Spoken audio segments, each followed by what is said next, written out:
Salut les amis, j'espère que vous allez bien et on commence par une carte de la France avec la partie bleue pour la chocolatine, la partie rouge orangée pour le pain au chocolat.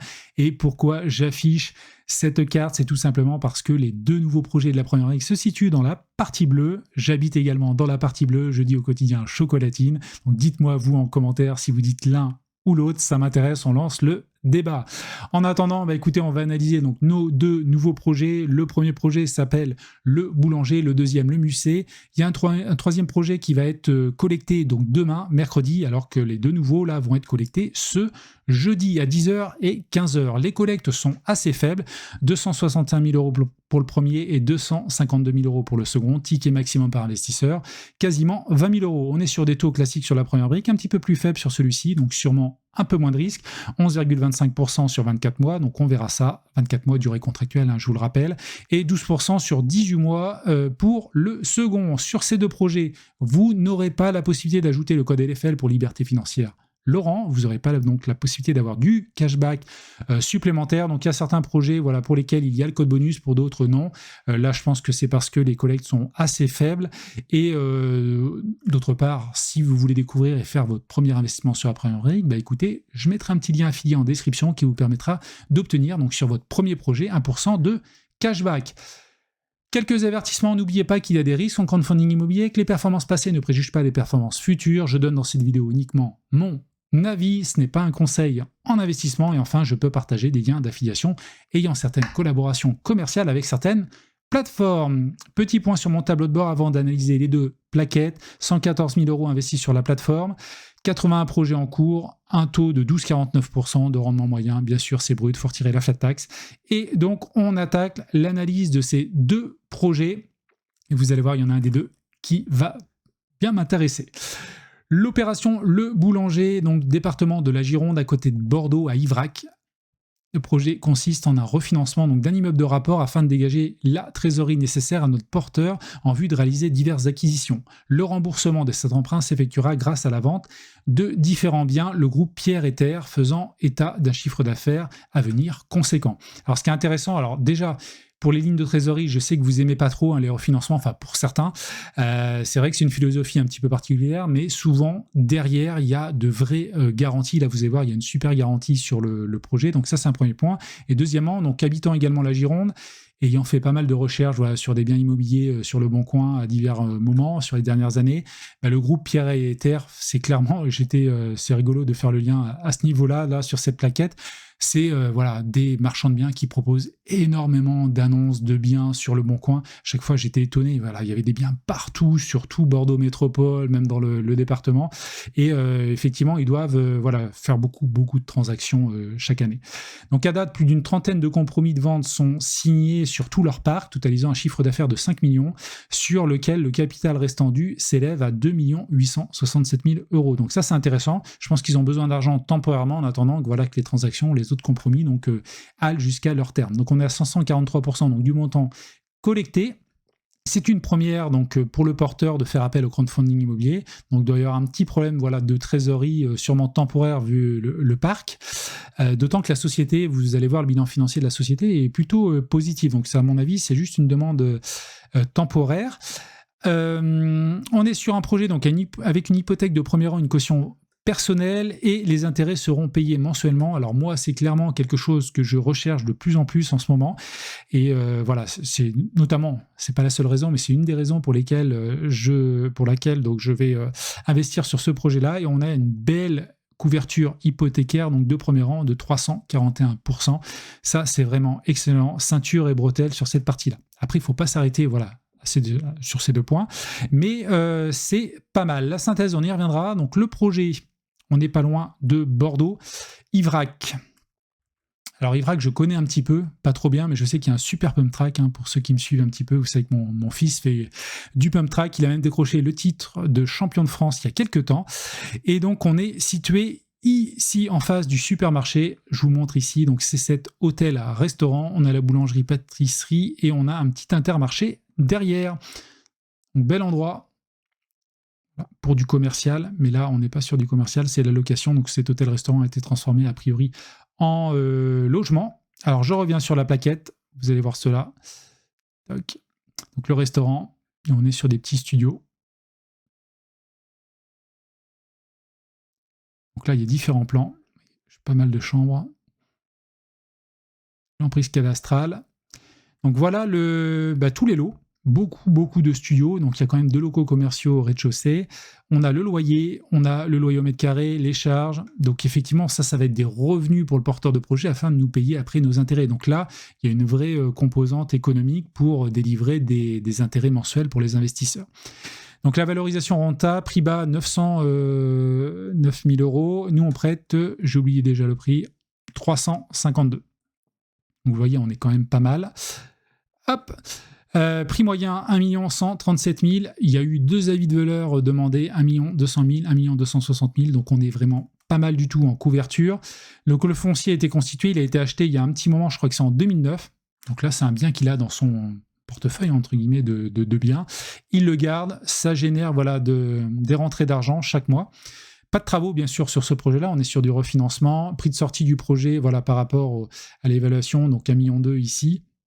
On est à 2 470 euros. On peut regarder le prix au mètre carré sur l'IVRAC. Pour des appartements, vous voyez, on est dedans même 3 000 sur la zone. Donc tout ça, c'est cohérent. Et donc, ils souhaitent revendre cela. Ce revenu permettrait de dégager une rentabilité brute estimée à plus de 9% si on revendrait le bien. Donc ça, c'est bien. Ok. Riverac, c'est une ville qui grossit pas à pas. Alors, notre marchand de biens, Pierre et Terre, j'en ai parlé tout à l'heure. La société, écoutez, là, il y a un ratio capitaux propres dette nette très intéressant, 4 millions, 6 millions. On a du stock actif circulant net, vous voyez, 10 millions. Donc là, il y a dans stock 8 300 000, plus que les dettes. Donc ça, c'est intéressant. Et donc, il a 51 actifs sous compromis, prix négocié, crédit restant, j'en ai parlé tout à l'heure, et donc disponible. OK. Donc là, il y a quelques exemples. Bien sûr, ils n'ont pas tout mis. Alors, track record, il y a eu un projet financé par Balti. Je me souviens, j'ai dû faire une vidéo où j'en ai parlé sur mon groupe Telegram. Et un deuxième financé par les entrepreneurs. OK. Donc, il y en a un qui devrait se terminer le 7 février 2025, l'autre le 30 décembre. OK. Donc ça, c'est bien que la première brique précise maintenant. Souvent, il précisait qu'il y avait d'autres projets sur d'autres plateformes. Là, je trouve ça vraiment bien qu'il précise la plateforme. En toute transparence, il y a d'autres plateformes qui le faisaient. D'ailleurs, Baltis le précisait. Je trouve que dans le track record, c'est vraiment un plus. Donc, notre hypothèque de premier rang, superbe hypothèque à 341%. Vraiment, ça, c'est positif. Hypothèque, OK. Et concernant le financement, classiquement, sur les opérations de refinancement, écoutez, il n'y a pas d'apport du porteur, il apporte déjà son bien avec une très très belle garantie. Donc on va finir sur la synthèse avant de passer au deuxième, pour pas que la vidéo soit trop longue. Couverture hypothécaire, superbe. Santé financière, effectivement, très positif. Expérience du porteur de projet, c'est clair. C'est clair, grosse expérience. En plus, il y a beaucoup de compromis signés avec des liquidités qui devraient arriver. Peut-être que le projet ne va pas durer très longtemps. Je crois que la durée, c'était 12 mois. Ça doit être la durée cible. Après, ce qui va rembourser aussitôt ou pas à voir. Et actif dégageant des revenus locatifs importants. Là, on est sur un bien, ça se trouve, il y en a d'autres derrière. État de l'ensemble, donc le montant collecté est bien plus faible que la valorisation en l'état. Et remboursement via d'autres opérations du groupe, le cash flow net à venir représente 543% du montant collecté. Donc c'est OK pour moi. Écoutez, moi je vais mettre un petit billet sur ce projet-là qui correspond effectivement avec des intérêts mensuels, une très très belle couverture hypothécaire, un endroit aussi que je connais un petit peu. C'est un marché porteur, également une société assez pas endettée, même si là il a besoin justement de refinancement. Il y a un parc assez conséquent, donc moi je vais mettre un bon petit billet. N'hésitez pas à me dire en commentaire ce que vous en pensez à votre niveau. Deuxième opération, le Musée 34 se situe à Béziers, dans le département de l'Hérault. Le projet consiste en l'achat d'une maison d'habitation d'une superficie de 200 mètres carrés avec l'objectif, donc dans le but de le revendre à un investisseur. Des travaux de second œuvre seront réalisés pour proposer le bien donc à la vente, un bien propre en plateau. Donc ça veut dire qu'il faudra prévoir une enveloppe pour l'acquéreur afin de transformer donc les biens pour faire du co-living. OK, 18% de marge après financement, c'est pas énorme, mais bon, c'est mieux que du 14-13% comme on peut le voir régulièrement. Nombreuses opérations soldées, OK, il exerce depuis 2019 et donc on a une hypothèque de premier rang. Couverture hypothécaire assez faible, 67%. Mais après, si on regarde le décaissement initial, on sera à 106%. C'est bien qu'il le précise, mais effectivement, on est quand même sur une couverture quand même assez faible. On va revenir sur la synthèse après. Donc, on descend. Béziers. Si vous connaissez, bien sûr, hein, n'hésitez pas à mettre des petits commentaires sur la ville en elle-même, sur le quartier. Ça nous intéresse, c'est important. Donc, Béziers. Là, on voit qu'on est au centre-ville. Hein. Peut-être pas l'hypercentre, mais on n'est pas loin. Et donc, c'est ce bien-là. Voilà. Petite rue. On va avoir d'autres visuels. Hein. Ici. Population croissante sur la ville. OK. Donc là, il y a tout à rafraîchir, vous voyez. Vieille cuisine, vieille faïence. Même les sols, là, on voit des vieilles plaques, sûrement retirées. Vieille salle de bain, bon, il y a du boulot. Le foncier, 175 000 €. On prête 261. Comme vous le voyez, on a une couverture hypothécaire assez faible. Mais après, il y aura juste le décaissement pour l'achat du foncier. Après, le reste sera délivré pas à pas sur facture et ce genre de choses. Alors, les travaux, donc on en a pour 65 000 €. On n'a que 5% d'aléa. Ça représente 21% du projet. Ils souhaitent revendre donc, le bien à 390 000 €. Et donc, on a une marge de 18%. Prix de sortie, un petit peu moins de 2 000 €. Donc ces travaux vont permettre de présenter à la vente un bien immobilier propre, voué à la revente en plateau. L'intégralité donc des travaux sera réalisée par une entreprise générale, permettant ainsi d'optimiser la planification du chantier tout en offrant une supervision simplifiée pour notre porteur de projet. OK, par la suite, la réhabilitation complète sera effectuée par l'acquéreur. Pas de souci là-dessus. Donc on va prévoir un petit budget supplémentaire par rapport au prix de sortie. Pas d'urbanisme. Et la commercialisation sera faite par une agence et il le fera également lui-même a priori en parallèle. Le prix de sortie, 1 960 €. Alors on est à combien sur Meilleur Agent ? 900. On est un petit peu de la 1677. C'est marrant, le prix est plus faible sur la rue, a priori ici. OK. Donc on ressort ici. Derrière, si on est en plateau, j'imagine qu'il va faire voilà, certaines choses macro. Derrière, il faut quand même rajouter 500, 600, 700 €. Donc, on sort quand même assez haut. Et en plus, ici, on n'est qu'à 2005 en sortie, vous voyez. Donc là, peut-être que le prix de sortie est un petit peu haut. Il n'y a pas énormément de marge. Je m'interroge un petit peu là-dessus. Bon, après, si c'est en plateau, ça dépend ce qui est fait. Après, s'il y a une grosse partie de plomberie, s'il y a des choses... ouais, ça dépend où est positionné le curseur. Alors, je vais revenir peut-être ici sur les travaux. Qu'est-ce qui fait démolition ? Seconde œuvre. Il fait quand même la plomberie, l'électricité. Donc, le ticket à rajouter est moins conséquent par rapport à du 500, 700, 800 €. Isolation, couverture façade. Il y aura peut-être un peu de distribution, un peu de placo, mais quoi que s'il fait la plomberie, non, il y aura déjà une bonne partie de faite. Donc je sais pas pourquoi ils disent plateau alors qu'ils font déjà toute la plomberie, l'électricité. Et le second œuvre, ça doit être la plâtrerie. J'ai un petit doute sur cette partie-là. Faudrait creuser, peut-être envoyer un mail à la première brique. Alors, donc il veut revendre ce bien-là avec un bon petit bien clé en main avec une renta à 10%. Donc ça, c'est intéressant comme projet. Et notre porteur, donc marchand de biens avec 5 années d'ancienneté, il a une SASU.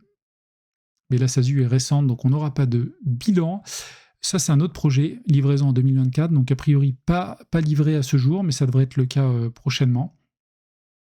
Alors, n'hésitez pas à aller sur Hello Crowdfunding. Et on a donc, bon, je ne vais pas trop m'attarder sur l'hypothèque de premier rang, c'est sur le bien, bien sûr. 67% de base, mais avec un décaissement donc partiel, ce qui amène une couverture de 106% au début du projet. Le financement, là, on a un apport de notre porteur de 18%. Nous, on apporte 82%. Bon, c'est correct, on aimerait avoir un petit peu plus, 20, je suis toujours gourmand. J'aime bien quand il y a des apports au-delà de 20%, parce que derrière aussi, cet apport-là prend en compte les intérêts qu'il va nous verser, qu'on va recevoir in fine sur ce projet-là.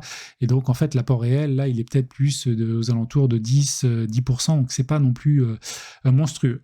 Alors, la synthèse, point fort, stratégie de revente cohérente, OK, prix au mètre carré, c'est une fourchette basse à moyenne. Alors, en sortie, mais attention, il y a quelques travaux derrière, si le délivre en plateau. Couverture hypothécaire en début sortie d'opération, OK, produit d'investissement, pas de souci. Donc là, on cible clairement des investisseurs.